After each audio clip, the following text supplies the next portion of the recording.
नमस्कार दोस्तों, स्वागत है आपका बन्ना जीएस क्लासेज के यूट्यूब प्लेटफॉर्म पर। और मैं दीपक कुमार आप सभी लोगों का तहे दिल से स्वागत करता हूं। जैसा कि आप जान रहे हैं, हम लोग स्टेट की तैयारी कर रहे हैं इस वंदना क्लास के यूट्यूब प्लेटफॉर्म पर, जो आगामी 9 सितंबर से शुरू होने वाला है। 9 से 21 सितंबर के बीच सरकार ने डेट दिया है, होने वाला है। उसी चीज़ की तैयारी यहाँ चल रही है। तो उस तैयारी में हम लोग 9th क्लास के अलग अलग चैप्टर को, 9th क्लास के ज्योग्राफी में चैप्टर को हम लोग पढ़ चुके हैं। आज है चौथे चैप्टर, 3 चैप्टर को हम लोग पढ़ चुके हैं। आज है चौथे चैप्टर को जानेंगे, जलवायु को हम लोग जानेंगे, क्लाइमेट को जानेंगे। तो समय थोड़ा कम है, तो किताब को थ्रू आउट किताब को पढ़ करके आपको समझाना वह ज़्यादा समय ले लेगा। तो इस पर हम लोग इस किताब में जो MCQ हैं, जो क्वेश्चन हैं, उस क्वेश्चन को कर लेंगे। और अलग से हमने आपको डिटेल समझाते हुए 25 क्वेश्चन 30 क्वेश्चन का एक सेट लेकर के मैं आया हूँ, वह आप कर लेते हैं। तो ये सारे वह किताब का निचोड़ वहाँ वह क्वेश्चन है, और उसी में वह थोड़ा डिटेल समझा भी दिया गया है। तो वह कर लेंगे तो यह चैप्टर आपका समाप्त हो जाएगा। इस चैप्टर से जो प्रमुख क्वेश्चन बन सकते हैं उन सारी चीज़ों को हम लोग कवर कर लेंगे। तो वह देरी न करते हुए आइए हम लोग शुरुआत करते हैं क्लाइमेट की। आप जानते हैं यह है भारतीय क्लाइमेट जो है वह है भारतीय जनजीवन को किस तरह से प्रभावित करता है, यहाँ की अर्थव्यवस्था को किस तरह से प्रभावित करता है। यह कहा जाता है यह भारतीय जो जलवायु है, भारतीय मानसून जो है वह कृषि के साथ जुआ है। तो यह हर तरह से यह प्रभावित करता है। और थोड़ा सा इसमें याद करना है 2 चीज़ों को। यह जाना जाता है, एक क्लाइमेट होता है, एक जलवायु होता है, और एक वेदर होता है। तो यह पहले भी हमने आपको समझाया है कि क्लाइमेट क्या होता है। एक लंबे टाइम पीरियड के, एक लंबे समय तक की मौसमी प्रक्रियाओं को जलवायु कहते हैं। किसी क्षेत्र विशेष में एक लंबे समय तक एक ही तरह का जो वेदर कंडीशन होता है, यह है मौसमी प्रक्रियाएं होती है, तब वह जलवायु हो जाती हैं। और जब वह शॉर्ट टाइम पीरियड में होता है तो वह है मौसम हो जाता है, वह वेदर कहलाता है। ठीक है, उसी चीज़ों को यहाँ आपको बताया भी गया है। तो थोड़ा सा उसी चीज़ को आप देखते जाइए, जो इम्पोर्टेंट है वह चीज़ों को हम बताते जाएंगे। वह लिखता है, बोलचाल की भाषा में लोग मौसम और जलवायु को एक ही समझते हैं, पर भूगोल के विद्यार्थियों को दोनों में थोड़ा सा अंतर समझ लेना चाहिए। यह है अंतर समझ लेना चाहिए। जलवायु लगभग अस्थायी होती है, पर मौसम सामयिक होती है। यह है छोटे समय के लिए होता है। एक विस्तृत क्षेत्र में 30 वर्षों से अधिक समय अवधि, एक विस्तृत क्षेत्र में 30 वर्षों से अधिक समय अवधि के मौसमी या वायुमंडलीय विशेषताओं के कुल योग के औसत को जलवायु कहते हैं। किसी क्षेत्र के खास, किसी क्षेत्र या स्थान के खास समय में वायुमंडलीय दशाओं को मौसम कहा जाता है। यानी कि एक शब्द में याद रखिएगा, वह शॉर्ट टाइम पीरियड के लिए मौसम शब्द, और लॉन्ग टाइम पीरियड के लिए लगभग 30 वर्षों के समय पीरियड को दिखाने के लिए या उससे भी ज़्यादा को दिखाने के लिए यह जलवायु का प्रयोग किया जाता है। जैसे भारत का क्लाइमेट जो है, यह है भारत का यहाँ यह ट्रॉपिकल क्लाइमेट है, या उष्णकटिबंधीय जलवायु यहाँ मिलती है। और उसके अंतर्गत यहाँ साल भर में 4 मौसम, मुख्य रूप से 4 ऋतुएं बदल जाती हैं। तो यह है मौसम जो होता है बदलते रहता है, कुछ समय से लेकर के कुछ घंटे, कुछ यह महीनों तक का जो होता है वह मौसम वेदर होता है। आप कई सालों के लिए क्लाइमेट का प्रयोग किया जाता है। तो यह है किस तरह से भारतीय वह प्रभावित करता है, भारतीय जनजीवन को प्रभावित करता है, उन सारी चीज़ों को बताया गया है। यह है चीज़ों को बताया गया है। मौसम में एक दिन में कई बार बदल सकते हैं, किंतु जलवायु सालों साल एक क्षेत्र में एक ही रहता है। मौसम तथा जलवायु के मुख्य तत्वों में तापमान, वायुदाब, टेम्परेचर हो गया, वायुदाब एयर प्रेशर हो गया, पवन, आर्द्रता, वर्षण, जो वर्षा होती है, जो सूर्य ताप से प्रभावित होकर बदलते रहते हैं। सूर्य ताप क्या कहते हैं, या सूर्य से जो रोशनी आ रही है यह है उसे सूर्य ताप कहते हैं। देखिए शॉर्ट फॉर्म में यह है, इसका फुल फॉर्म कहते हैं incoming solar radiation. Incoming solar radiation short form हो जाता है इंसोलेशन, सूर्य ताप। सूर्य से जो रोशनी आ रही है वह सूर्य ताप कहते हैं, उससे प्रभावित होकर के बदलते रहता है। साल के कुछ महीनों में वायुमंडलीय अवस्था एक समान रहती है, जैसे गर्म या ठंडा, हवादार या शांत, आकाश बादलों से घिरा रहता है या साफ रहता है, शुष्क या आर्द्र रहता है। इन महीनों के औसत वायुमंडलीय दशाओं के आधार पर वर्ष को ग्रीष्म ऋतु, शीत ऋतु, वर्षा ऋतु में विभक्त करके अध्ययन किया जाता है। तो यह है अगर यहाँ मानसून शब्द की बात की जाती है अपने यहाँ, तो हमारे देश में मानसूनी जलवायु पाई जाती है। कैसी जलवायु पाई जाती है, याद रखना है, मानसूनी जलवायु पाया जाता है। और मानसून शब्द की उत्पत्ति अरब भाषा के मौसम शब्द से हुई, एकदम भी याद रखना है, कई एक बार एग्जाम में पूछा गया है। अरब भाषा के मौसम शब्द से हुई है। और भारत में कैसी जलवायु पाई जाती है, तो मौसमी जलवायु पाई जाती है, जिसका अर्थ है, मौसम शब्द का अर्थ मौसम या ऋतु होता है। धीरे धीरे मानसून शब्द या है का प्रयोग उन हवाओं के लिए किया जाने लगा जो ग्रीष्म काल में जल से थल की ओर और शीतकाल में स्थल से जल की ओर चला करती हैं, जिसे लैंड ब्रिज और सी ब्रिज भी कहते हैं। तो वह उसी के लिए मौसम शब्द का, मानसून शब्द का प्रयोग किया जाने लगा। एशिया में इस प्रकार की हवाओं से प्रभावित क्षेत्र को मानसून एशिया का नाम दिया गया है, जिसमें अपना देश भारत का मुख्य स्थान है। भारत की मानसून जलवायु में एकता के साथ स्पष्ट प्रादेशिक विविधता भी मिलती है। वह किस तरह से मिलती है, उन सारी चीज़ों को यह है कुछ यह फैक्ट के सहारे बताया गया है। जैसे राजस्थान के बाड़मेर इलाके में जून का किसी दिन का तापमान अगर 48 से 50 डिग्री सेल्सियस होता है, तो उसी दिन जम्मू कश्मीर के पहलगांव या गुलमर्ग का तापमान 20 डिग्री सेल्सियस तक होता है। यानी कि वह एक ही महीने में राजस्थान में गर्मी ज़्यादा है तो जम्मू कश्मीर में गर्मी कम है। अब यह क्यों कम है, यह विविधता है, क्यों कम है, तो उसका कारण जो है ऊंचाई होता है, वह है हाइट। वह जम्मू कश्मीर के पहलगांव गुलमर्ग वाला ज़्यादा ऊंचाई पर है। और आप जानते हैं प्रति 165 मीटर की ऊंचाई पर जाने पर 1 डिग्री सेल्सियस की दर से टेम्परेचर डिक्रीज होता है, तो यहाँ टेम्परेचर कम होता है। उसी चीज़ों को बताया गया। गुलमर्ग के उत्तर में खिलमर्ग का तापमान 0 डिग्री सेल्सियस से भी कम रहता है।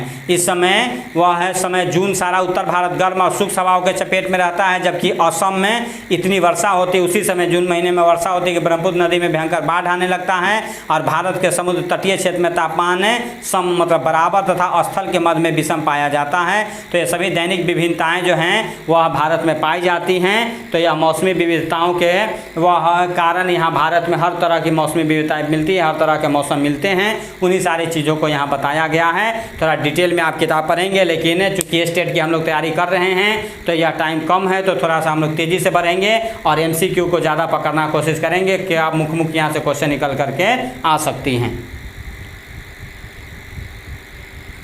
तो यह आप याद रखिएगा, यहाँ जलवायु को जो नियंत्रित करता है, कंट्रोल कर रहा है, जलवायु को प्रभावित करने वाले कौन कौन से फैक्टर हैं, तो उसको याद रखने के लिए लैंड फॉर्म से एक शब्द याद रखना है। क्या याद रखना है, लैंड फॉर्म से यह जलवायु को कौन कौन फैक्टर प्रभावित करता है। तो पहला लेटीट्यूड, अक्षांश के कारण जलवायु प्रभावित होती है। ए से एल्टीट्यूड हो जाता है, ऊंचाई के कारण।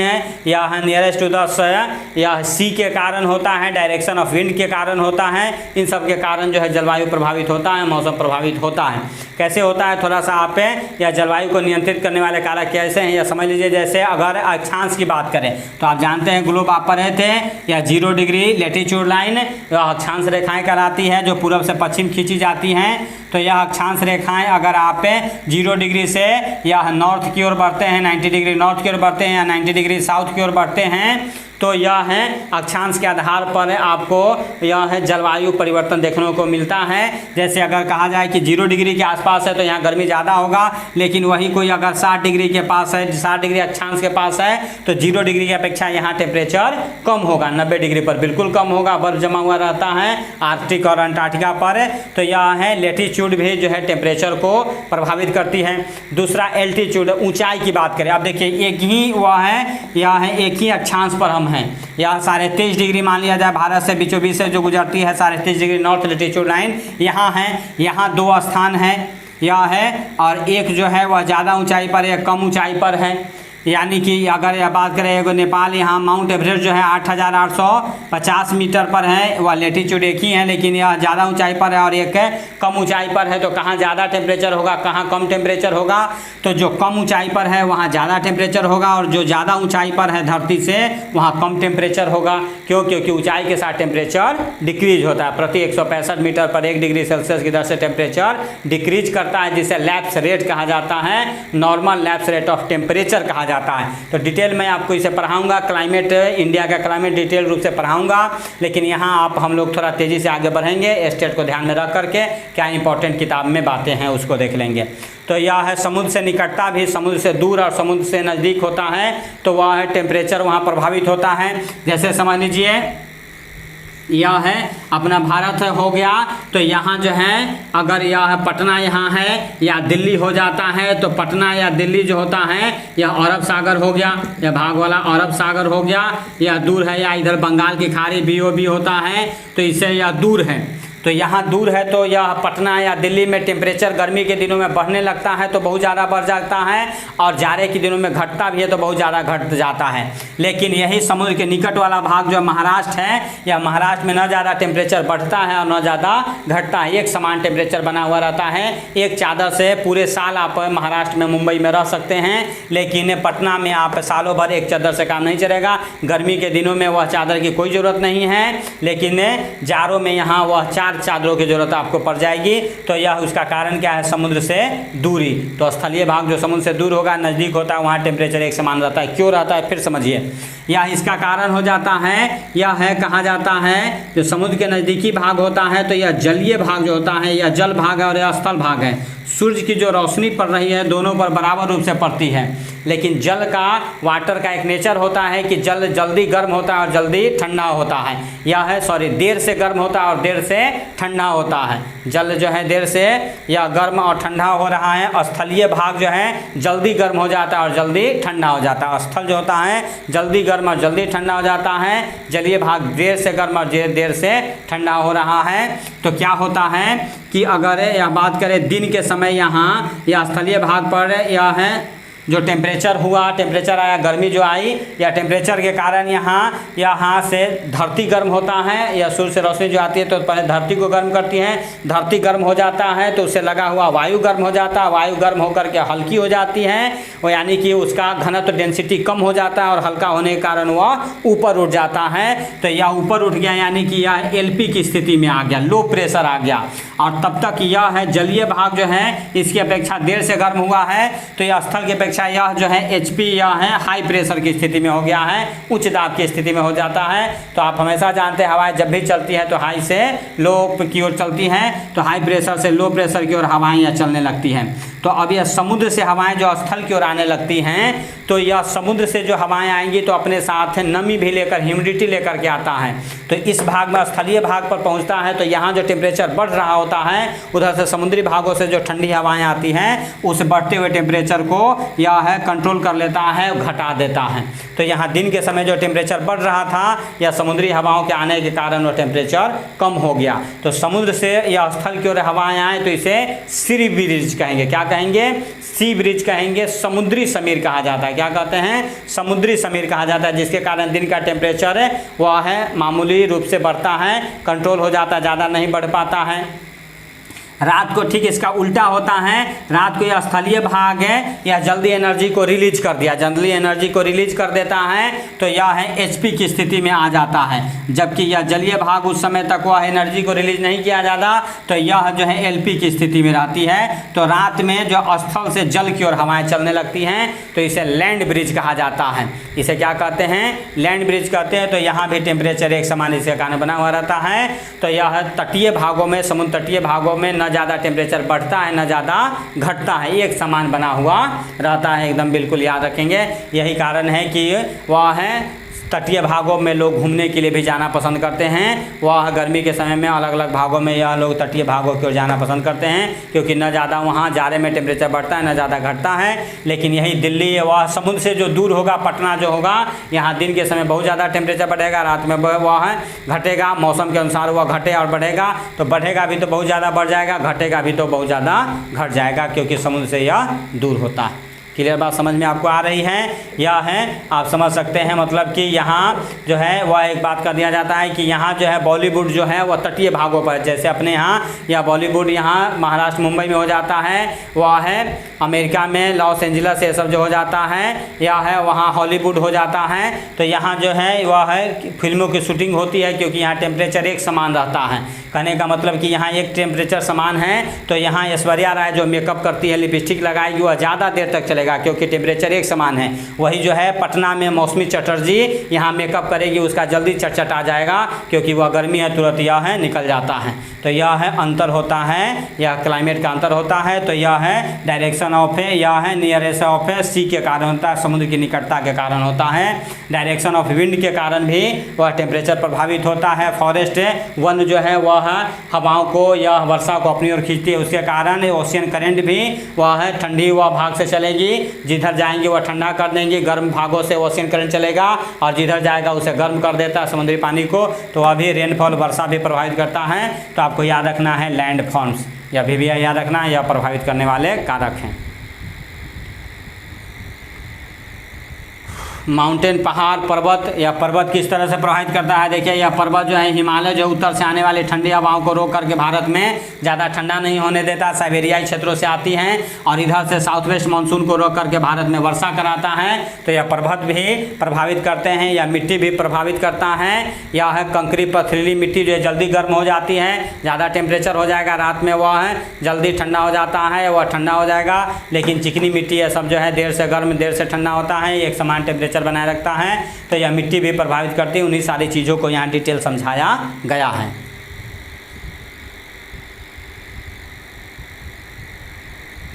तो यहाँ फिर भारतीय जलवायु को प्रभावित करने वाले कारकों को बताया गया। अक्षांश से यह रेखा कर्क रेखा मध्य से गुजरती है, ऊंचाई किस तरह से प्रभावित करेगा उसी सारी चीज़ों को यहाँ समझाया गया है।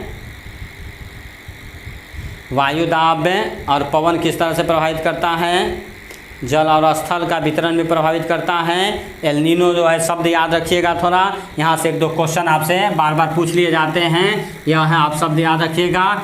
जैसे एल नीनो यह शब्द जो है वह एक स्पेनिश शब्द है जिसका अर्थ चाइल्ड होता है, शिशु होता है। वास्तव में एल नीनो एक गर्म जलधारा है जो दक्षिण अमेरिका के पेरू और इक्वाडोर देशों के प्रशांत तटीय क्षेत्रों में, प्रशांत महासागर जो है वहाँ वह भाग में 3 से 7 वर्ष के अंतराल पर उत्पन्न होता है। इस गर्म जलधारा के कारण जल का तापमान अचानक 5 से 10 डिग्री सेल्सियस तक बढ़ जाता है। जब यह धारा पूर्वी द्वीप समूह के क्षेत्र में पहुंचती है तो वहां निम्न दाब का क्षेत्र बना देती है, जिसके कारण दक्षिण पश्चिम मानसून का पवन कुछ है वह अंश इस निम्न दाब क्षेत्र की ओर आकर्षित हो जाता है। परिणाम स्वरूप उत्तरी भारत में समान से कम वर्षा होती है तथा सूखे की समस्या उत्पन्न हो जाती है, जैसा 1987 का सूखा एल नीनो के कारण ही पड़ा था, ऐसा मौसम वैज्ञानिकों का कहना है। दूसरी ओर जिस वर्ष यह गर्म जलधारा प्रकट नहीं होती है उस साल भारत में मानसून सामान्य रहता है। इस साल जो मानसून समान रहा है तो यानी कि एल नीनो का प्रभाव कम देखा गया है। यह अच्छी वर्षा होती है और कभी कभी बाढ़ का दृश्य उत्पन्न हो जाता है। तो एल नीनो के अध्ययन से मानसून का पूर्वानुमान भी लगाया जा सकता है। और इसका से जुड़ा हुआ एक होता है ला नीना। तो यह है एल नीनो और ला नीना दोनों याद रखना है। इसकी उत्पत्ति भी कभी कभी पेरू तट पर होती है या ठंडी जलधारा यह भी पूर्वी द्वीप समूह के क्षेत्र में पहुंचकर वायु दाब को बढ़ा देती है, तो वह गर्म जलधारा हो जाती है या ठंडी जलधारा, ठीक उल्टा याद रखना है, हो जाता है। यह उच्च वायु दाब के चारों ओर आर्द्र हवाएं चलती है, इसकी कुछ मात्रा भारत पहुँच करके दक्षिण पश्चिम मानसून में हवा में जल की मात्रा बढ़ा देती है, जिससे समान से अधिक वर्षा होती है, जिसके कारण अनेक भागों में बाढ़ की समस्या उत्पन्न होती है। इसके कारण ऑस्ट्रेलिया, दक्षिण पूर्वी एशिया तथा चीन में भी भारी वर्षा होती है। तो ला नीना के कारण वर्षा अच्छी मात्रा में होती है, जबकि एल नीनो के कारण, एल नीनो अगर सक्रिय है तो भारत में वर्षा कम होगी, और अगर ला नीना सक्रिय होता है तो भारत में अच्छी वर्षा होगी। एक शब्द में याद आपको रखना है, अंतर याद रखना है। भारतीय मानसून फिर वही बताया गया है। अरबी शब्द मानसून शब्द की उत्पत्ति हुई। शब्द का सर्वप्रथम उपयोग अरब के नाविकों के द्वारा अरब सागर में चलने वाली उन हवाओं के लिए किया गया था जो ऋतु के अनुसार अपना डायरेक्शन चेंज कर देते हैं, अपने दिशा बदल देते हैं। भारत में बोलचाल की भाषा में मानसून वर्षा के अर्थ में ले लिया जाता है कि अगर वर्षा अच्छा हुआ तो यानी कि मानसून अच्छा है। यह कह दिया जाता है भारत में मानसून का अर्थ वर्षा से, अच्छा मानसून का अर्थ अच्छी वर्षा से होता है। भारत में इन हवाओं की दिशा 6 माह दक्षिण पश्चिम और 6 माह उत्तर पूर्व होती है। दक्षिण पश्चिम जो ग्रीष्म ऋतु में और यह शीत ऋतु में उत्तर पूर्व हो जाती है, अतः इन्हें क्रमशः दक्षिण पश्चिम मानसून और उत्तर पूर्वी मानसून कह दिया जाता है। इसी के कारण भारत में वर्षा होती है, दक्षिण पश्चिम मानसून से सबसे ज़्यादा वर्षा होती है। तो सारी चीज़ों को यह है समझाया गया है आपको डिटेल से, किस तरह से भारतीय मानसून यह है प्रभावित करता है तो यह है मानसून का स्वभाव क्या है। तो कुछ बातें अनिश्चितता पाई जाती है, फिर भी मानसून ऐसा अनिश्चित हुआ होता है, लेकिन सामान्य स्वभाव निम्नलिखित क्या बात है कि दक्षिण पश्चिम मानसून की वर्षा मौसमी है जो जून से सितंबर तक होती है। दक्षिण पश्चिम मानसून जो होता है, साउथ वेस्ट मानसून जो होता है, साउथ वेस्ट मानसून है आप यह है जो नीचे से आता है। इसे आप देख सकते हैं थोड़ा, यह है इक्वेटर लाइन के ऊपर जो अपना इंडिया होता है, तो यहाँ से हवाएं यह है चलती हैं और फिर यह है फेरल के नियम के अनुसार अपने यह है बाएं यह घूम जाती है। तो यह है साउथ वेस्ट के मानसून के रूप में यह हो जाती है। दक्षिण पश्चिम मानसून के रूप में सबसे पहले केरल में जून के फर्स्ट वीक में यह प्रवेश करती हैं और लास्ट जून तक पूरे भारत में फैल जाती हैं, यह आपको याद रखना है।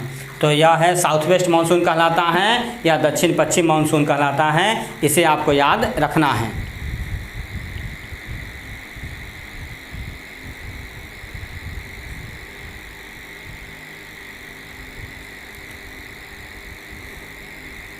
दूसरा पॉइंट यह दे रहा है, समुद्र से दूरी बढ़ने पर वर्षा की मात्रा घटती जाती है। यह है जैसे कोलकाता में 162 सेंटीमीटर, पटना में 135 सेंटीमीटर, इलाहाबाद में 100 सेंटीमीटर तथा दिल्ली में केवल 67 सेंटीमीटर वर्षा होती है।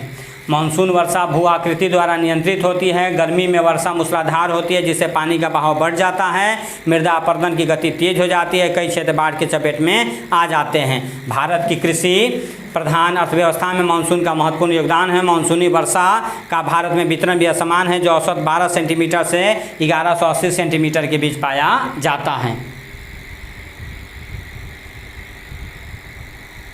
भारत में वर्षा जो है, भारत में ग्रीष्मकालीन और शीतकालीन दो मुख्य रूप से वर्षा होती है। ग्रीष्मकालीन वर्षा जो होती है साउथ वेस्ट मानसून हो जाती है और शीतकालीन जो हो जाता है नॉर्थ ईस्ट हो जाता है। उसी दो चीज़ों को यहाँ बताया गया है।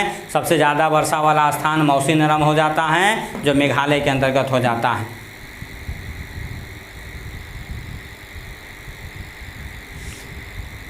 भारत में यह कुल 6 ऋतुएं पाई जाती हैं, किसी अन्य देश में यह दुर्लभ हैं। यह ऋतुएं बसंत, ग्रीष्म, वर्षा, शरद, हेमंत और शिशिर होती है, किंतु भौगोलिक दृष्टि से मुख्य रूप से 4 ऋतुएं होती है। शीत ऋतु, यह आपको भी याद रख लेना, यह बार बार आपसे पूछा जाएगा। शीत ऋतु जो होता है मध्य नवंबर से मध्य मार्च तक होता है। ग्रीष्म ऋतु जो होता है यह मार्च से जून तक हो जाता है। वर्षा जो है मध्य जून से मध्य सितंबर तक हो जाता है, जो अभी यह है चालू है, यह चल रहा है। लौटती मानसून जो है मध्य सितंबर से मध्य नवंबर तक रिट्रेटिंग मानसून का हो जाता है, फिर उसे डिटेल से आपको समझाया गया है।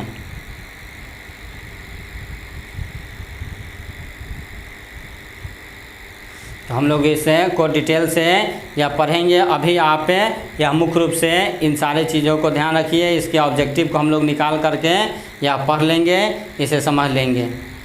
तो आ जाते हैं हम ये लोग इसके क्वेश्चन आंसर पर। उस क्वेश्चन आंसर को आप देख लीजिए। पहला क्वेश्चन यहाँ कह रहा है कि जाड़े में तमिलनाडु के तटीय भागों में वर्षा का क्या कारण है। या जाड़ों में यह है तटीय भागों में वर्षा का कारण क्या है, उत्तर पूर्वी मानसून है। उसका कारण क्या हो जाता है, उत्तर पूर्वी मानसून हो जाता है। देखिए इसे समझ लीजिए।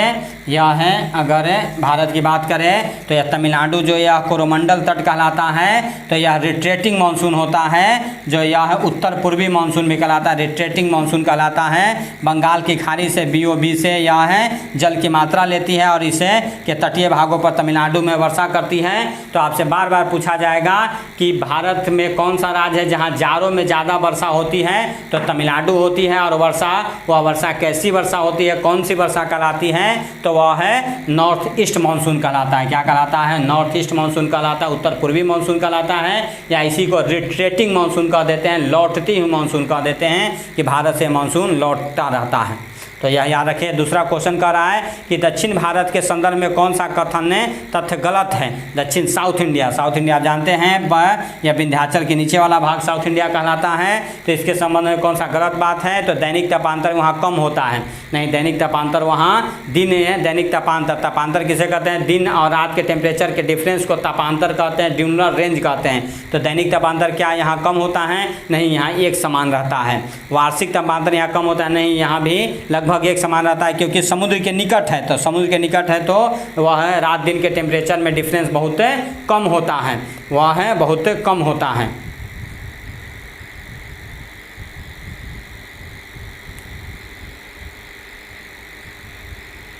तो यहाँ यह है गलत क्या हो जाएगा, तो यह है तापांतर वर्ष भर अधिक रहता है, तो यह है नहीं, यह तापांतर वर्ष भर अधिक नहीं रहता है, एक समान रहता है। यही गलत हो गया। विषम जलवायु पाई जाती नहीं, सम जलवायु पर जाती है, एक समान वह जलवायु भी रहती है, न ज़्यादा बढ़ता है न ज़्यादा घटता है। तो यानी गलत कौन है, तो तापांतर वर्ष भर अधिक रहता है, यह गलत हो गया। आगे अगर बात करें, जब सूर्य कर्क रेखा पर सीधा चमकता है तो उसका क्या प्रभाव होगा। जब सूर्य यह है 23.5 डिग्री नॉर्थ लेटीट्यूड लाइन पर चमकेगी, जो भारत के बीचों बीच गुजरता है, तो उसका क्या प्रभाव होगा, तो उत्तर पश्चिमी भारत में उच्च वायुदाब रहेगा, नहीं वह निम्न वायुदाब हो जाएगा, लो प्रेशर हो जाएगा ना, टेम्परेचर ज़्यादा बढ़ने से लो प्रेशर हो जाएगा, वह लो प्रेशर हो जाता है, तो यह गलत हो जाएगा। उत्तर पश्चिम भारत में निम्न वायुदाब रहेगा, हाँ बिल्कुल यह होगा, लो प्रेशर ही रहेगा। उत्तर पश्चिम भारत में तापमान वायुदाब में कोई परिवर्तन नहीं होता है, नहीं वह परिवर्तन होता है, वह सीधा चमकता है तो परिवर्तन होता है, टेम्परेचर या घट जाता है, वायुदाब भी घट जाती है, तो ऐसे बदलाव होगा। उत्तर पश्चिम भारत में मानसून लौटने लगता है, नहीं यह लौटने नहीं लगता है, तो यह है क्या प्रभाव होगा, मुख्य रूप से निम्न दाब रहता है। सबसे अधिक वर्षा किस स्थान पर होती है, तो इसमें आप जानते हैं मौसी नरम में सबसे ज़्यादा वर्षा होती है, एकदम VVI याद रखना है, मेघालय राज्य में यह है। मई, अगला क्वेश्चन है, मई जून महीने में पश्चिम बंगाल में चलने वाली धूल भरी आंधियों को क्या कहा जाता है, तो उसे काल बैसाखी कहा जाता है। मई या महीने में जो धूल भरी आंधियाँ चलती है पश्चिम बंगाल में, उसे क्या कहते हैं, काल बैसाखी कहा जाता है। भारत में दक्षिण पश्चिम मानसून का आगमन कब होता है, तो यह जून के फर्स्ट वीक में होता है, यानी कि यह 1 जून से हो जाएगा। क्या आंसर हो जाएगा, 1 जून से हो जाएगा। दिखाई आपको दे रहा है, इसे हम मिटा दे रहे हैं सारी चीज़ों को।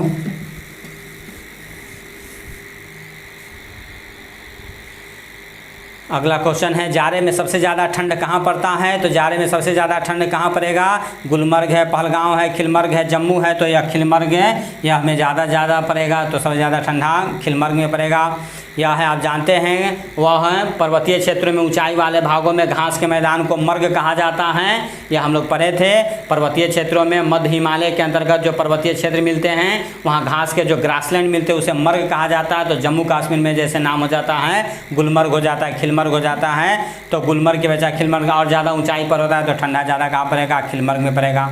उत्तर पश्चिम भारत में शीतकालीन वर्षा का क्या कारण है, उत्तर और पश्चिम भारत में शीतकालीन वर्षा का कारण क्या हो जाता है, तो यह पश्चिमी विक्षोभ हो जाता है। यह है शीतकालीन वर्षा का कारण पश्चिमी विक्षोभ होता है। मेडिटेरियन सी से भूमध्य सागर से जो हवाएं चलती हैं और पाकिस्तान अफगानिस्तान होते हुए कुछ वर्षा वह भारत में करती है, भारत के पश्चिमी भाग में वह पश्चिमी विक्षोभ कहा जाता है, पश्चिमी डिस्टर्बेंस कहा जाता है। विक्षोभ का मतलब होता है डिस्टर्बेंस, ठीक है, उसके कारण शीतकालीन वर्षा होती है भारत के पश्चिमी भाग में।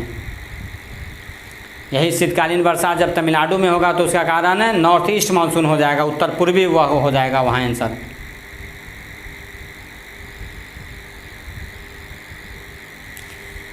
देखिए ग्रीष्म ऋतु का कौन स्थानीय तूफान है जो कहवा की खेती के लिए उपयोगी होता है, तो यह कहवा की खेती के लिए या फूलों वाली बौछार जो कहते हैं कॉफ़ी, यह के लिए अच्छा हो जाता है, फूलों वाली बौछार इसे कह देते हैं। आम्र वर्षा जो है केरल में हो जाता है, केरल में जो वर्षा होती है उससे आम को फायदा होता है, तो आम्र वर्षा कह दिया जाता है। पश्चिम बंगाल में उसे काल बैसाखी कह देते हैं, और ग्रीष्म ऋतु में जो स्थानीय हवाएँ चलती है उसे एक शब्दों में लू कहा जाता है, तो यह फूलों वाली बौछार के लिए हो जाएगा। अब जो है वह कुछ कि फिल इन द ब्लैंक्स आपको भरने हैं जो आपको याद कर लेना है। अब बात करते हैं जनवरी में चेन्नई का तापमान कोलकाता से क्या होगा, जनवरी में या चेन्नई का तापमान कोलकाता से या क्या होगा यह बताना है आपको। तो यह है जनवरी में, यह है अब देखिए जनवरी यानी कि ठंडे मौसम में, जनवरी यानी कि ठंडे मौसम में, और चेन्नई का तापमान कोलकाता से यह है कम रहेगा, चेन्नई का तापमान थोड़ा वह अधिक रहेगा, ठीक है। यह है चेन्नई का तापमान थोड़ा वह कोलकाता से अधिक होगा। उसका कारण क्या है, इक्वेटर लाइन से यह नज़दीक है, इक्वेटर लाइन से यह नज़दीक है, तो यह यहाँ टेम्परेचर थोड़ा ज़्यादा रहता है। वह है यहाँ समुद्रों का प्रभाव कम पड़ता है, ठीक है, उसका नगन हो जाता है, इक्वेटर लाइन से नज़दीकी होने के कारण यह प्रक्रिया होती है। उत्तर भारत में वर्षा पूरब के छा पश्चिम की ओर क्या होती है, तो वह है कम होते जाती है, पूरब से पश्चिम की ओर जैसे जैसे जाते हैं, यह है भाग जो हो गया पश्चिम हो गया, यह है भाग जो है पूरब हो गया, ऐसे समझ लीजिए। तो पूरब से पश्चिम की ओर जब हवाएं बढ़ने लगती हैं तो अपने नमी वह खोते जाती हैं। यही कारण है कि राजस्थान पहुंचते पहुंचते वह बिल्कुल उसमें नमी की मात्रा, ह्यूमिडिटी कम हो जाता है, तो उसके पश्चिमी भागों में कम वर्षा होती है और रेगिस्तान का कारण बन जाता है। तो उत्तर भारत में वर्षा पूरब से अपेक्षा पश्चिम की ओर यह कम होते चली जाती है, यह याद रखना। मानसून शब्द का प्रयोग सर्वप्रथम अरब के नाविकों ने किया था। पश्चिमी घाट पहाड़ के पश्चिमी भाग में वर्षा अधिक होगा। यह देखिए, यह है वेस्टर्न घाट जो है कहलाता है, और यह साउथ वेस्ट मानसून जब यहाँ सक्रिय होता है, यहाँ से जाता है, फेरल के नियम के अनुसार यह अपने राइट साइड मूव करता है और भारत में पहुँचता है तो यह तटीय भागों से टकराता है। तो इसके पश्चिमी भाग में, यह तटीय भाग पर जिस ओर होता है, यह है वर्षा विमुख भाग कहलाता है। अभिमुख भाग उसको होता है तो वहाँ वर्षा ज़्यादा होगी। तो पश्चिमी घाट पहाड़ के पश्चिमी भाग में वर्षा अधिक होगी। पर्वत का यह है विमुख, यह विमुख भाग जो है वृष्टि छाया प्रदेश कहलाता है, यानी कि इसके पूरब में कम वर्षा होगी लेकिन पश्चिम में ज़्यादा वर्षा होगी। तो यह है जो सामने होगा वह अभिमुख कहलाएगा, जो दूसरे तरफ होगा वह विमुख कहलाएगा। तो वृष्टि छाया क्षेत्र विमुख वाला भाग कहलाता है। उसके बाद यह है क्वेश्चन आंसर है। तो यह है कुछ ऑब्जेक्टिव क्वेश्चन थे जो हम लोग इसे कर लिए, यह आपको याद रखना है। या फिर क्वेश्चन आंसर आपका है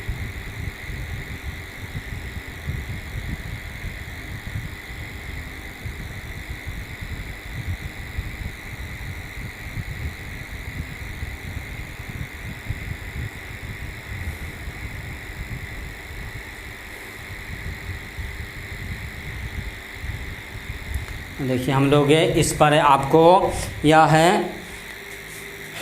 कुछ क्वेश्चनों का एक सेट फिर लेकर के आपको यह बता देता हूँ। यह आप ध्यान से सुनिए, इसको समझ लीजिए, उससे आपको यह क्लाइमेट के अंतर्गत आने वाले जो भी क्वेश्चन होंगे वह आपसे छूटेंगे नहीं। इसे एक बार ध्यान से आप समझिए, सुनिए। तो मावट किस कारण से होती है? तो यह भूमध्य सागरीय चक्रवातों को कहते हैं। मावट किस कारण से होती है? भूमध्य सागरीय मेडिटेरियन सी में जो चक्रवात उत्पन्न होता है शीतकाल में, उसके कारण भारत के पश्चिमी भागों में जो वर्षा होती है तो वह मावट किस कारण से होती है? भूमध्य सागरीय चक्रवातों को। देखिए, शीत ऋतु में भूमध्य सागर से जन्म लेकर के आने वाले चक्रवातों से जम्मू कश्मीर, हिमाचल प्रदेश, पंजाब, हरियाणा, राजस्थान, उत्तरांचल इत्यादि राज्यों में जो वर्षा होती है उसे क्या कहते हैं? उसे मावट कहते हैं। उसे क्या कहते हैं? मावट कहते हैं। या मेडिटेरियन सी से जो हवाएं चल करके और चक्रवात का रूप लेकर के भारत के पश्चिमी भागों में वह वर्षा करती है, वह मावट कहलाती है। यह भी याद रखना है। अगला है, भारत में शीत ऋतु में सर्वाधिक वर्षा किस राज्य में होती है? तो तमिलनाडु में होती है। शीत ऋतु में सबसे ज़्यादा वर्षा तमिलनाडु में होगी। और वर्षा किस नाम से जाना जाएगी? यह नॉर्थ ईस्ट मानसून के नाम से वह जाना जाएगा। यह है भारत के या तटीय भागों पर कोरोमंडल में होगा। तो यह है, यहाँ से जो वर्षा होगी यह नॉर्थ ईस्ट मानसून के कारण वर्षा होगी, या इसे रिट्रेटिंग मानसून भी कहते हैं। तो तमिलनाडु में जो है शीत ऋतु में सर्वाधिक वर्षा होती है, और वह वर्षा कौन सी वर्षा कहलाती है? नॉर्थ ईस्ट मानसून कहलाता है।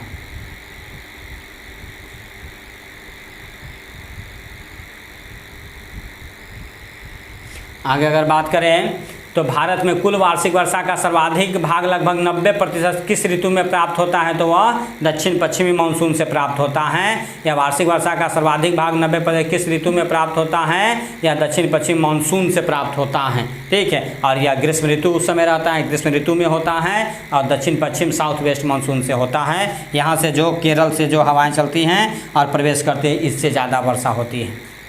तो यही बात बताया, दक्षिण पश्चिम मानसून की पवनें स्थल जल स्थल की ओर चलने के कारण, जल से स्थल की ओर चलने के कारण अत्यंत आर्द्र होती हैं, और भारत में कुल वार्षिक वर्षा का लगभग 90% भाग वर्षा ऋतु में प्राप्त होता है। तो किस ऋतु में प्राप्त होता है? तो वर्षा ऋतु में प्राप्त होता है 90% तक भाग। किससे? तो दक्षिण पश्चिम मानसून से।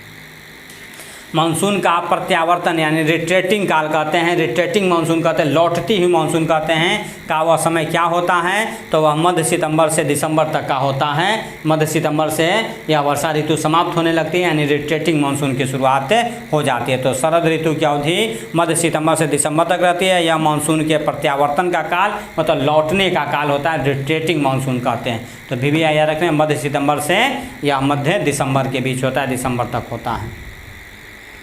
आगे अगर बात करें भारत में वार्षिक वर्षा का औसत कितना है, तो 110 सेंटीमीटर याद रखना है। एवरेज जो अपने यहाँ वर्षा होती है वह कितनी है, तो 110 सेंटीमीटर है। भारत की वार्षिक वर्षा का औसत जो है 110 सेंटीमीटर है, जबकि सर्वाधिक वर्षा वाला स्थान मौसिनराम है, वह अधिकतम 1300 सेंटीमीटर तथा थार का मरुस्थल है, मिनिमम में 5 सेंटीमीटर वह वर्षा औसत वर्षा होती है। तो भी भैया याद रखना है, देश का औसत वर्षा कितना है 110 सेंटीमीटर, मैक्सिमम कितना है, तो मेघालय में मौसिनराम में 1300 सेंटीमीटर, और मिनिमम कितना है, तो राजस्थान के थार मरुस्थल के जैसलमेर जिला हो जाता है में 5 सेंटीमीटर हो जाता है, थार वाला क्षेत्र हो जाता है, डेजर्ट पार्ट हो जाता है। जहाँ वर्षा 12 सेंटीमीटर से कम होती है जिन क्षेत्र में, वह मरुस्थल के रूप में जाना जाता है। यह भी याद रखना है, 12 सेंटीमीटर से कम वर्षा वाला स्थान जो औसत वर्षा वाला स्थान है मरुस्थल के रूप में जाना जाता है। तो यहाँ मिनिमम हो जाता है 5 से 12 तक के माना जाता है।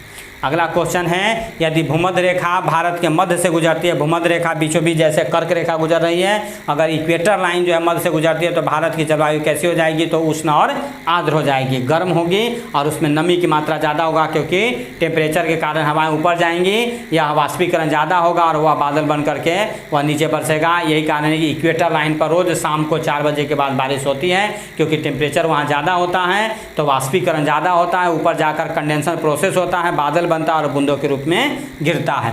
उसी चीज़ को बताया गया है। भूमध्य रेखा प्रदेश की जलवायु उष्ण एवं आर्द्र प्रकार की पाई जाएगी। यदि भूमध्य रेखा भारत के मध्य से गुजरेगी तो यहाँ की जलवायु भी इसी प्रकार की हो जाएगी, यानी कि उष्ण और आर्द्र हो जाएगी। आगे बात करें, एक ही अक्षांश पर स्थित होते हुए ऊंचाई में भिन्नता का क्या कारण है, तो समुद्र तल से ऊंचाई के कारण ही वह टेम्परेचर बदलता है। तो समुद्र तल से ऊंचाई के कारण जो है वह एक ही अक्षांश पर स्थित होते हुए भी ऊंचाई में भिन्नता का कारण समुद्र तल से ऊंचाई को लिया जाता है। देखिए उसे डिटेल बताया गया है। समुद्र तल से ऊंचाई का तापमान के विपरीत संबंध होता है। समानतः प्रति 165 मीटर की ऊंचाई पर 1 डिग्री सेल्सियस की दर से तापमान कम होता जाता है। इसी कारण हिमालय की उच्च ढालों पर हमेशा बर्फ जमी हुई रहती है, और एक ही अक्षांश पर स्थित होते हुए भी ऊंचाई की भिन्नता के कारण ग्रीष्मकालीन औसत तापमान मसूरी है 24 सेंटीग्रेड, देहरादून में 32 सेंटीग्रेड तथा अम्बाला में 40 सेंटीग्रेड होती है।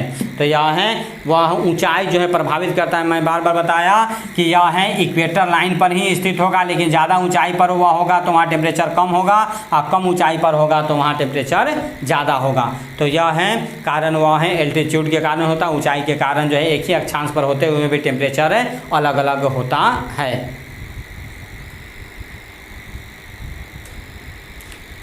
आगे क्वेश्चन की बात करें तो दक्षिण भारत को किस प्रदेश में सम्मिलित किया जाता है, तो दक्षिण भारत को उष्ण प्रदेश में सम्मिलित किया जाता है। किस प्रदेश में, उष्ण प्रदेश में, यानी गर्म वाला भाग हो जाता है दक्षिण, क्योंकि इक्वेटर लाइन के नज़दीक है। अपना दक्षिण भारत जो है इक्वेटर लाइन के नज़दीक है, तो यहाँ यह गर्म होगा तो वह हॉट रीजन में आएगा, उष्ण प्रदेश में आएगा। भूमध्य रेखा से दूरी तापमान को प्रभावित करने वाला आधारभूत वह कारण होता है को रखते हुए आगे बढ़ते हुए अक्षांश के साथ तापमान में कमी आती जाती है, क्योंकि सूर्य के किरणों का तिरछापन बढ़ता जाता है, इससे सूर्य ताप की मात्रा प्रभावित होती है। मतलब इक्वेटर लाइन से जैसे जैसे दूर आप जाएंगे वह है तिरछा पड़ता चला जाता है, तो टेम्परेचर भी कम प्राप्त होगा। लेकिन इक्वेटर लाइन से नज़दीक होगा तो वहाँ टेम्परेचर ज़्यादा होगा, क्योंकि 90 डिग्री का एंगल बनते रहता है। उसी चीज़ को यह बताया गया है। अगला है, पश्चिमी घाट की स्थिति प्रायद्वीपीय भारत के किस तट के निकट है, या पश्चिमी घाट की स्थिति प्रायद्वीपीय भारत के किस तट के निकट है, तो अब पश्चिमी भाग ही हो जाएगा, पश्चिमी भाग हो जाता है। या दक्षिण भारत को प्रायद्वीपीय भारत कहा जाता है, और पश्चिमी घाट की स्थिति पश्चिमी तट पर हो जाता है। पश्चिमी घाट की स्थिति प्रायद्वीपीय भारत के पश्चिमी तट के निकट है, इस कारण दक्षिण पश्चिमी मानसून से इसके पश्चिमी घाटों पर प्रचुर वर्षा प्राप्त होती है, जबकि इसके विपरीत ढाल एवं प्रायद्वीपीय पठार दक्षिण पश्चिम मानसून की वृष्टि छाया क्षेत्र में पड़ जाता है। मतलब इधर वाला भाग वृष्टि छाया क्षेत्र में पड़ता है, वह है विमुख भाग में पड़ता है, यानी कम वर्षा वहाँ होगी।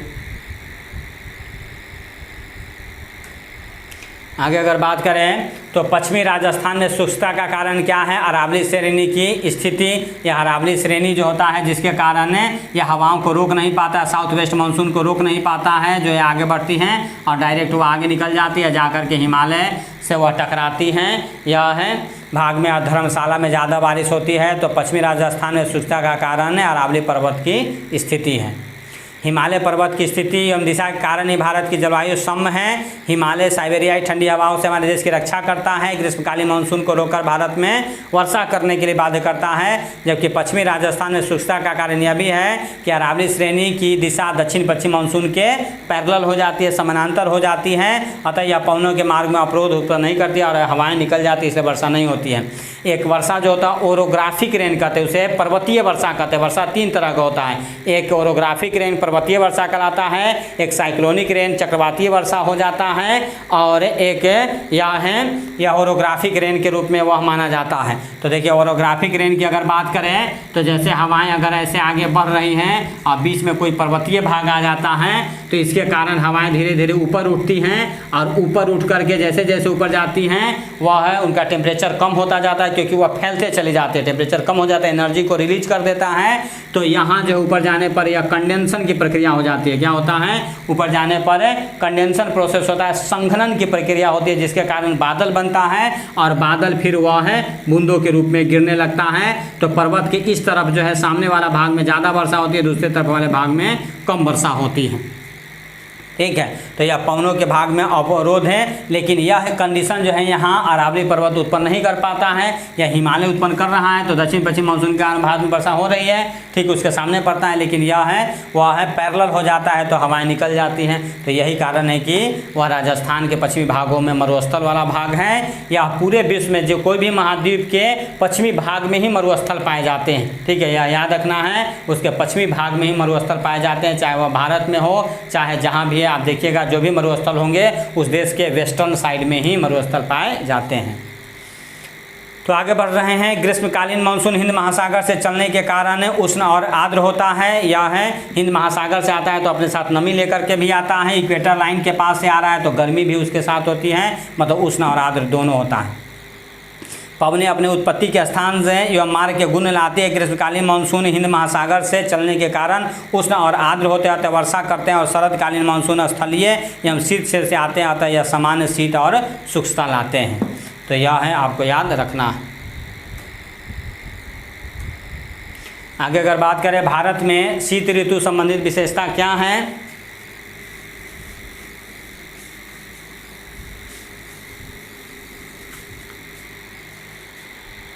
भारत में शीत ऋतु संबंधी विशेषता नहीं है क्या? तो भारत में या इस ऋतु में हवाएं तेज गति से चलती है, यही विशेषता नहीं है। बाकी चीज़ें हैं। भारत में शीत ऋतु दिसंबर से फरवरी तक लगभग रहता है। किस ऋतु में आकाश है या साफ रहता है, स्वच्छ रहता है। शीत ऋतु में आर्द्रता की कमी रहती है, या हवाएँ तेजी समय नहीं चलती हैं। भारत में शीत ऋतु दिसंबर से फरवरी तक रहती है। इस ऋतु में आकाश स्वच्छ रहता है। इस ऋतु की विशेषता है कि इसमें हवाएं धीमी गति से चलती है तथा इसमें आर्द्रता की कमी रहती है। ठीक है, यानी कि कम आर्द्रता रहती है, इसलिए बारिश कम होती है। शीत ऋतु में वर्षा कम होती है, थोड़ा तमिलनाडु वाले भागों में होती है, क्योंकि वहाँ वह बंगाल की खाड़ी से नमी ले लेता है। ऐसे जनरली वहाँ कम वर्षा होती है। एशिया महाद्वीप में सर्वाधिक वायुदाब तंत्र किस क्षेत्र में पाया जाता है? तो बैकाल झील के पास, या रूस में बैकाल झील है तो यहाँ पाया जाता है। या याद रखिएगा, वहाँ एटमॉस्फेरिक प्रेशर वायुदाब ज़्यादा मात्रा में रहता है, तो बैकाल झील के पास वायुदाब ज़्यादा मिलता है। भारतीय उपमहाद्वीप में समांतर सर्दियों में तापमान काफ़ी कम हो जाता है, जिसके परिणाम स्वरूप स्थल पर उच्च तापमान विकसित हो जाता है। ठीक है, तो यह है बैकाल झील के पास इस क्षेत्र में सर्वाधिक वायुदाब पाया जाता है।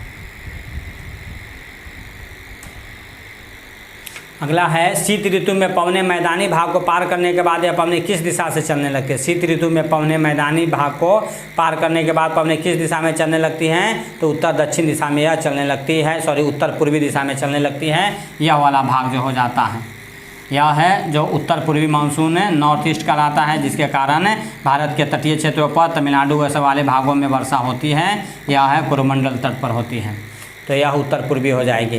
पवनें उच्च दाब से निम्न दाब की ओर चलती हैं, अतः भारत में इस ऋतु में पवनें स्थल से जल की ओर चलने लगती है। यह पवनें भारत में उत्तर पश्चिम दिशा से गंगा मैदान की ओर चलती हैं।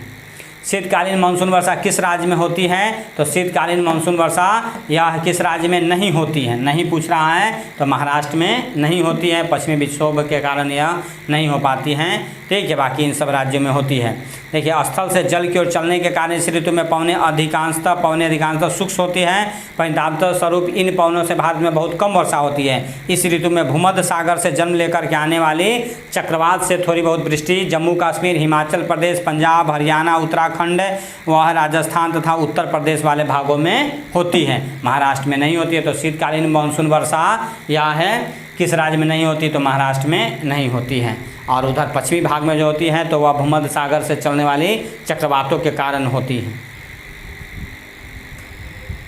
आगे अगर बात करें तो शीतकालीन वर्षा का अधिकतम भाग किस राज्य को प्राप्त होता है, तो अधिकतम में तमिलनाडु होती है। यही नॉर्थ ईस्ट से सबसे ज़्यादा तमिलनाडु में होती है शीतकालीन वर्षा।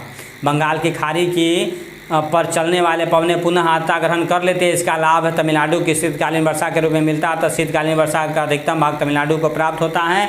यही कारण है कि तमिलनाडु में शीतकाल में भी चावल की खेती की जाती है। आकाश का रंग पीला किस ऋतु में दिखाई देता है, तो यह है आपको दिखाई देगा ग्रीष्म ऋतु में। यह कब दिखाई देगा, ग्रीष्म ऋतु में दिखाई देगा। क्यों, क्योंकि वह धूल धुकर उड़ कर के ऊपर चला जाता है लू चलने के कारण, तो उसके कारण थोड़ा पीला दिखाई देता है। ग्रीष्म ऋतु की अवधि मार्च से मध्य जून तक मानी जाती है। इस ऋतु में मई और जून सर्वाधिक गर्म महीने होते हैं। यह ऋतु शुष्क और गर्म होती है। इस ऋतु में प्रायः धूल भरी आंधियाँ चला करती हैं। यह गर्म एवं शुष्क हवाओं को लू कहते हैं। और तीव्रगामी पवनों के कारण कई बार काफ़ी मात्रा में धूल कण उड़ करके आकाश में छा जाते हैं, जिससे आकाश का रंग पीला हो जाता है। उत्तर और पश्चिमी राजस्थान में इस ऋतु में आंधियाँ प्रतिदिन चलती हैं। तो थोड़ी बहुत धूल धूकर के कारण वह आकाश का रंग पीला हो जाता है। तो किस ऋतु में होगा, तो वह है ग्रीष्म ऋतु में होगा। आगे भारत में कुल वर्षा का कितना प्रतिशत दक्षिण पश्चिम मानसून से होता है, तो लगभग 90% तक दक्षिण पश्चिम मानसून से होता है। दक्षिण पश्चिम मानसून पवने से जल से स्थल की ओर चलने के कारण यह पवने अत्यंत आर्द्र होती है, इसलिए भारत में व्यापक रूप से वर्षा करती है। भारत में कुल वार्षिक वर्षा का 90% ग्रीष्म ऋतु में ही प्राप्त होता है। दक्षिणी पठार का कौन सा भाग वृष्टि छाया क्षेत्र में आता है, तो उसका पूर्वी भाग आएगा। देखिए यह पश्चिमी भाग जो है यह याद रखिएगा, यह है गुजरात वाला जो भाग हो गया, और यह जो पश्चिमी भाग है तो इसका पश्चिमी भाग जो है यह वृष्टि छाया क्षेत्र में होगा। लेकिन इसका वह पूर्वी भाग जो होगा वह है विमुख भाग में होगा, तो वहाँ कम वर्षा प्राप्त होती है। वही बात पूछ रहा है कि दक्षिणी पठार का, दक्षिण पठार है का कौन भाग वृष्टि छाया में होता है, तो पूर्वी भाग यह सब आ जाएगा। उसे व्याख्या किया गया है अरब सागर। ये अरब सागर है। अरब सागर ये मानसून पश्चिमी घाट पर पार करते समय जल की कमी हो जाती है, बल्कि पूर्वी ढालों पर उतरते समय गर्म होकर यह पवनें सूक्ष्म भी हो जाती हैं। अतः वृष्टि छाया प्रभाव के कारण पश्चिमी घाट के पूर्वी ढालों और दक्षिण के पठार पर कम वर्षा होती है। पूर्व में चेन्नई तक के पहुँचने पर इसमें 38 सेंटीमीटर से भी कम वर्षा होती है। इस प्रकार दक्षिण के पठार का पूर्वी भाग वृष्टि छाया के अभाव में रहता है, और जिसके कारण यहाँ कम वर्षा प्राप्त होती है। आगे अगर बात करें किस शाखा से मेघालय के मौसिनराम नामक स्थान पर 1300 सेंटीमीटर से अधिक वर्षा होती है, तो अब बंगाल की खाड़ी शाखा से बीओबी से या साउथ वेस्ट मानसून जो है दो भागों में बढ़ जाता है, यह है, और बीओबी यह है से यह बंगाल की खाड़ी से जो हवाएं आगे बढ़ करके जाती हैं यह साउथ वेस्ट मानसून, और उसके कारण ही यहाँ यह कीपनुमा आकृति हो जाती है। चारों तरफ से पहाड़ों से गारो खांसी और जयंतियाँ हैं, चारों तरफ से वह वायु घिर जाती है, ऊपर उठती हैं, कंडेंसर प्रोसेस होता है और ज़बरदस्त बारिश करती हैं, वह विस्फोटक रूप से वर्षा करती हैं। तो सबसे ज़्यादा वर्षा जो है मौसिनराम में होती है बंगाल की खाड़ी शाखा से। उसी बात को बताया गया बंगाल की खाड़ी से प्रारंभ होकर जिसकी एक शाखा हिमालय के पूर्वी भाग में काफ़ी वर्षा करती है। यहाँ पर खासी पहाड़ियों में स्थित मौसिनराम नामक स्थान पर 13 सेंटीमीटर से भी अधिक वर्षा होती है। वर्षा का औसत विश्व में यहाँ सबसे ज़्यादा होता है। भारत में वर्षा के दिनों की संख्या सर्वाधिक किस क्षेत्र में रहती है, तो कोलकाता में यह वर्षा के दिनों की संख्या ज़्यादा होती है। तटीय क्षेत्रों पर हो जाता है, बंगाल की खाड़ी से जुड़ा हुआ जाता है, वर्षा ज़्यादा होती है। उसी चीज़ को बताया गया है। भारत में वर्षा के दिनों की संख्या बहुत कम है, जैसे कोलकाता में 118 दिन है, चेन्नई में मात्र 55 दिन है, मुंबई में 75 दिन है। अतः सिंचाई की आवश्यकता वह पड़ती है क्योंकि वर्षा दिन कम होता है। तो ज़्यादा किस यहाँ होता है, कोलकाता में। और यही कारण वर्षा ज़्यादा होने के कारण पश्चिम बंगाल में यह साल में 3 बार चावल की फसलें उगाई जाती हैं। यह साल में 3 बार फसल उगाने वाला, चावल का फसल उगाने वाला राज्य एक पश्चिम बंगाल होता है और एक यहाँ तमिलनाडु होता है, क्योंकि वर्षा में भी से वर्षा वह है शीत ऋतु में भी तमिलनाडु को वर्षा प्राप्त हो जाती है। तो भारत में कहा जाता है 2 राज्य हैं, एक पश्चिम बंगाल और एक तमिलनाडु, जहाँ साल में 3 बार चावल की खेती की जाती है। 3 वह चावल की पैदा की जाती है, क्योंकि यहाँ वह वर्षा ज़्यादा होती है।